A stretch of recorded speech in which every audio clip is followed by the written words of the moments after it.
Hello प्यारे students, Shiva study official में एक बार फिर से आपका स्वागत है। तो आज के टॉपिक में मैं आपको इंस्पिरेशन से संबंधित जानकारी दूंगा।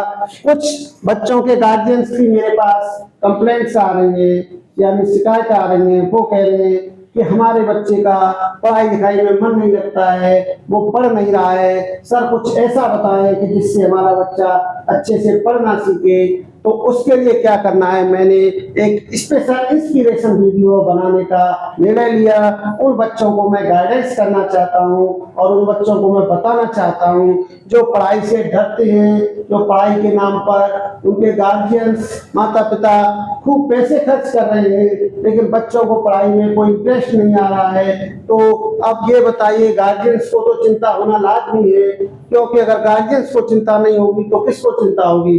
क्योंकि हर गार्जियन चाहता है कि उसका बच्चा अच्छे से अच्छा पढ़े लिखे, और शिक्षा बहुत ही अनिवार्य और आवश्यक है। बिना शिक्षा के साथियों, प्यारे बच्चों, इस दुनिया में कुछ भी नहीं संभव है। हाँ, मैं मानता हूँ कि कुछ बच्चे जो है अन्य क्षेत्र में भी शिक्षा के अलावा वो अपना करियर बनाते हैं, लेकिन शुरुआती जो शिक्षा है, 12th स्टैंडर्ड तक की शिक्षा या ग्रेजुएशन शिक्षा, उनको भी लेना अनिवार्य हो जाती है। क्योंकि सबको आप देखेंगे, जैसे सचिन तेंदुलकर हैं जो बहुत ही अच्छे बैट्समैन हैं, उन्होंने क्रिकेट में अपना कैरियर बनाया, लेकिन कैरियर बनाने से पहले उन्होंने भी तो पढ़ाई की। हाई स्कूल तक वो पढ़े, हाई स्कूल में वो जो पास नहीं हो पाए, लेकिन फिर बाद में जब वो इंटरनेशनल स्तर पर जब खेलने के लिए गए तो उनको वहां बोलने के लिए फिर से एजुकेशन की आवश्यकता पड़ी और उन्होंने इंग्लिश स्पीकिंग करना शुरू किया।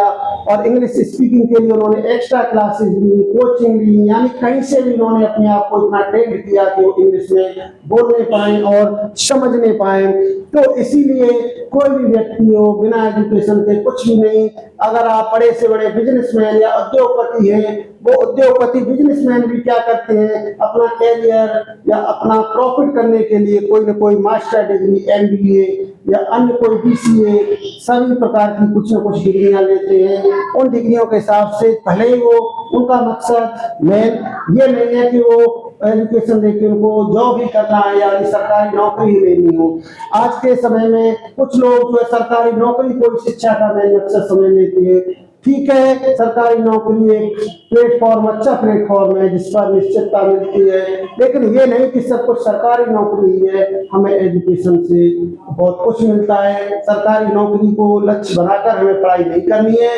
हमें अपने आप को एक, बताइए, मनुष्य और जानवर में अंतर क्या है? मनुष्य क्या है, उसने चारा डाल दिया, उसने खा लिया और उसे कुछ पता ही नहीं कि मुझे क्या करना है। लेकिन मनुष्य क्या है, उसके अंदर एक दिमाग है और दिमाग से हिसाब से उसको क्या करना है, क्या नहीं करना है, ये सब सोचना समझना है। पशु और मनुष्य के अंतर को समझना है तो किससे अंतर होता है? शिक्षा के द्वारा होता है। तो शिक्षा को हमें अपना लक्ष्य, टारगेट बनाना है और कोई भी चीज हमको समझनी है तो उसकी जड़ में, उसके कंसेप्ट में जाना है। जब हम उसके कंसेप्ट में जाके समझेंगे और शिक्षा को हम एक वजन नहीं, एक अपना डेली रूटीन के हिसाब से अगर पढ़ेंगे तो मैं सोचता हूँ कि आपको बहुत ही आनंद आएगा और शिक्षा बहुत ही मनोरंजक लगेगी और आप कभी बोर नहीं होगे। और मैं नहीं कहता कि आप टीवी मत देखिए, आप मोबाइल मत देखिए, मैं नहीं कहता कि आप ये मत करिए, वो मत करिए। अरे टीवी भी देखो, मोबाइल भी देखो, लेकिन हर चीज का एक रूटीन होता है। उस हिसाब से, लिमिट के हिसाब से आप सारा काम करिए। दिन में घंटे आध घंटे मोबाइल भी देखिए, टहलिए भी, गेम भी खेलिए, लेकिन पढ़ाई भी करिए। क्योंकि मेन जो हमारा टारगेट है, हमको एक मनुष्य बनना है, तो उसके लिए शिक्षा ही हमको जो आगे की ओर ले जाती है। क्योंकि अच्छे अच्छे अर्थशास्त्रियों ने और अच्छे अच्छे शिक्षा शास्त्रियों ने भी बताया है कि एजुकेशन, एजुकेशन क्या है, शिक्षा क्या है। अब आप बताइए शिक्षा क्या है। अब शिक्षा को हम लोग लेते हैं तो कुछ बच्चे शिक्षा की अपनी अलग अलग डेफिनेशन बताएंगे, लेकिन शिक्षा शास्त्रियों ने क्या बताया है? Education is a modification, is a modification in the behavior, in the behavior of a child in a desired direction,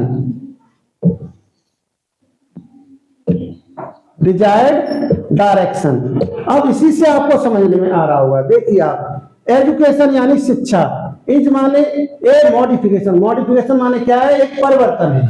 क्या है? शिक्षा एक परिवर्तन है। किसमें? इन द बिहेवियर, बिहेवियर क्या है? व्यवहार, यानी मनुष्य के व्यवहार में परिवर्तन करने का जो माध्यम है या प्रोसेस है वो क्या है? एजुकेशन है। एक चाइल्ड इन यानी चाइल्ड में, बच्चे में डिजायर्ड डायरेक्शन, डिजायर्ड का मतलब अपेक्षित दिशा में यानी सकारात्मक दिशा में। अगर हम शिक्षा के द्वारा सकारात्मक अच्छा सीख रहे हैं और अपना परिवर्तन अच्छा दिशा में ला रहे हैं तभी तो हमारी शिक्षा है। और शिक्षा हम जाकर भी अगर गलत सीख रहे हैं तो वो हमारा क्या है, वो जो चेंज है या मॉडिफिकेशन है वो डिजायर नहीं है। तो डिजायर क्या है? भाई माता पिता हमसे डिजायर करते हैं, क्या डिजायर करते हैं? मेरा बच्चा पढ़े लिखे अच्छा कामयाब हो, वो जरूरी नहीं सरकारी नौकरी मिले, मतलब अच्छा आप करो। तो उसके लिए हमें क्या करना है कि शिक्षा से हमें पॉजिटिव चीजों को अचीव करना है और पॉजिटिव ही बनना है।